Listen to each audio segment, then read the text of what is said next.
సతీష్ గారు నమస్కారం.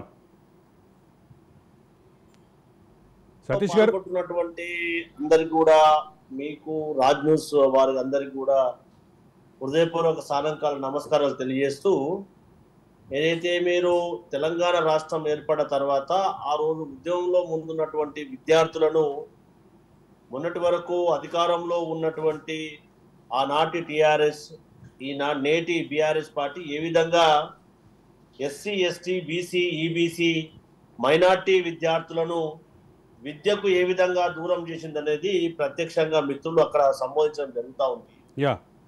మనం అందరం కూడా ఒక్కసారి ఆలోచన చేయాలి. విద్యా వైద్యం అనేది ఒక మనిషికి ప్రాథమికమైనటువంటి అంశాలు. ఈ విద్య అనే అంశాన్ని తెలంగాణ రాష్ట్రం ఏర్పడిన తర్వాత ఆనాటి టిఆర్ఎస్ నేటి బిఆర్ఎస్ పూర్తిగా నెగ్లెక్ట్ చేసి అనడానికి ఎలాంటి అనుమానం లేదు.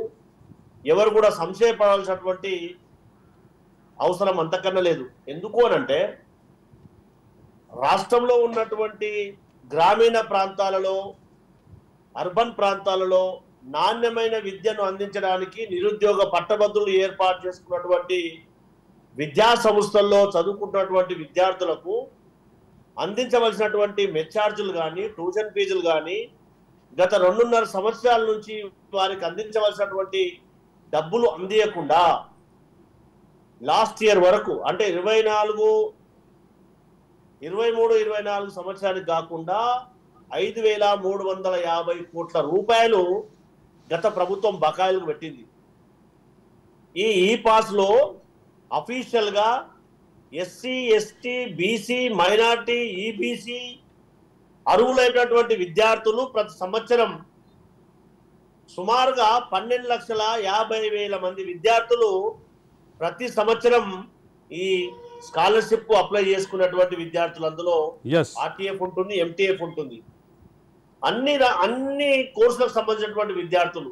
వీరందరినీ కూడా గత 2.5 సంవత్సరాల నుంచి అంటే సుమారుగా 25 లక్షల మంది విద్యార్థుల యొక్క జీవితంలో చిలకటమైన కారణంగానే మేము రాష్ట్ర వ్యాప్తంగా విద్యా సంస్థల యొక్క నిర్వాహకులము సుమారుగా మా దగ్గర పనిచేసినటువంటి అధ్యాపకులు, బోధనేతర సిబ్బంది ఎవరైతే ఉన్నారో 70 నుంచి 75,000 మందికి సరైన సమయంలో వారికి వేతనాలు అందించలేక, వారికి సరైనటువంటి సమయంలో వారికి కావలసినటువంటి గౌరవ వేతనం అందించక కానీ, లేదంటే మేము ఇచ్చినటువంటి కమిట్మెంట్ ఫుల్ఫిల్ చేయలేక మేము పడ్డటువంటి బాధ ఇంతంత కాదనేది మనందరికి కూడా బాగా తెలుసు.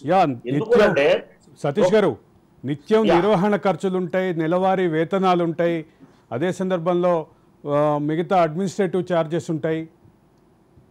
ఒక సంస్థ నిర్వహణ అనేది ఒక వేతనాల మీద ఆధారపడిన దాని నిర్వహణ అనేది చాలా రకాలుగా ఆధారపడి ఉండే అవకాశం ఉంటుంది అనేది మనందరికి తెలుసు.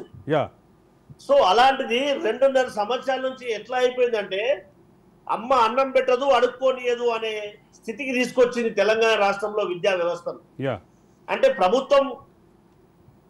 ప్రభుత్వం ఇస్తా అని చెప్పి ఇవ్వవలసినటువంటి ట్యూషన్ ఫీజు లేకుండా దురదృష్టం ఏంటంటే టోకన్స్ ఇస్తుంది, టోకన్ నెంబర్ లిస్ట్ చేస్తుంది, కానీ పిల్లల అకౌంట్ రావాల్సినటువంటి మెచ్చార్జీలు కానీ, ప్రిన్సిపల్ అకౌంట్ రావాల్సినటువంటి ట్యూషన్ ఫీజులు కానీ విడుదల చేయదు.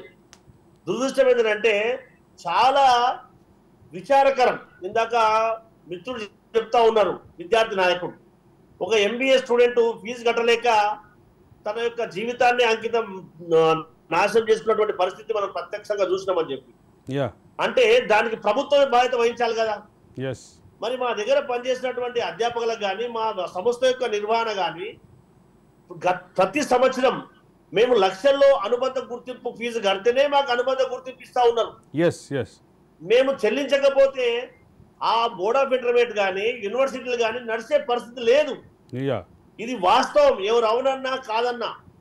అటు బోర్డ్ ఆఫ్ ఇంటర్మీడియట్ కానీ, అన్ని యూనివర్సిటీలు కానీ అనుబంధ గుర్తింపు ద్వారా ఉన్నటువంటి కళాశాలలు కట్టే ఫీజుల ద్వారానే ప్రభుత్వం ఇచ్చే మిగతా ఏవైతే నిధులు ఉంటాయో వాటి ద్వారానే నిర్వహణ కొనసాగించబడతాయి అనేది మనందరికి తెలిసిన విషయమే. మరి ఇక్కడ చదువుకుంటున్నటువంటి పిల్లలు ఎవరు? ఎస్సీ ఎస్టీ బీసీ అల్పసంఖ్యాక వర్గాలైనటువంటి ఎవరైతే బిలో పావర్టీ అయినటువంటి ఈబీసీ విద్యార్థులు. మరి వారందరినీ కూడా విద్యకు దూరం చేసి ఎవరు పూనుకుంటున్నారు? ప్రభుత్వం చేయవలసినటువంటి పనిని చేయకపోగా ఈ విధంగా వాళ్ళని విద్యకు దూరం చేయడం ఎంతవరకు సమంజసం? మేమేమడుగుతున్నామంటే ప్రభుత్వం అందియను అని చెప్పదు, మరి ఇయ్యను అని చెప్పదు. అటు రావాల్సినటువంటి బకాయిలు ఏవైతే ఉన్నాయో చెల్లించకుండా, మీకు ఒక చిన్న ఎగ్జాంపుల్ చెప్తాను. డిసెంబర్ 2023లో టోకన్లు వస్తాయి. గత సంవత్సరం నవంబర్ వరకు కూడా డబ్బులు రావు. సంవత్సరం గడిచినా కూడా డబ్బులు రాకపోవడం అనేది చరిత్రలో ఎప్పుడు లేదు. నేను 32 సంవత్సరాల నుంచి విద్యా సంస్థను నిర్వహిస్తా ఉన్నా. దాంతో పాటుగా సెప్టెంబర్లో 1550 కోట్లకు బీఆర్ఓలు వస్తాయి, బడ్జెట్ రిలీజింగ్ ఆర్డర్లు వస్తాయి. కానీ అవి ఎప్పుడు జిల్లాకు ఎప్పుడు వస్తాయో తెలియదు, ఎప్పుడు వాళ్ళకు పెట్టుకోవడానికి ప్రొవిజన్ ఇస్తుందో తెలియదు. అంటే ఇట్లాంటి అగమ్య గోచరమైనటువంటి పరిస్థితిని కల్పించినటువంటి ఘనత బీఆర్ఎస్ పార్టీకే దక్కుతుంది. ఎవరు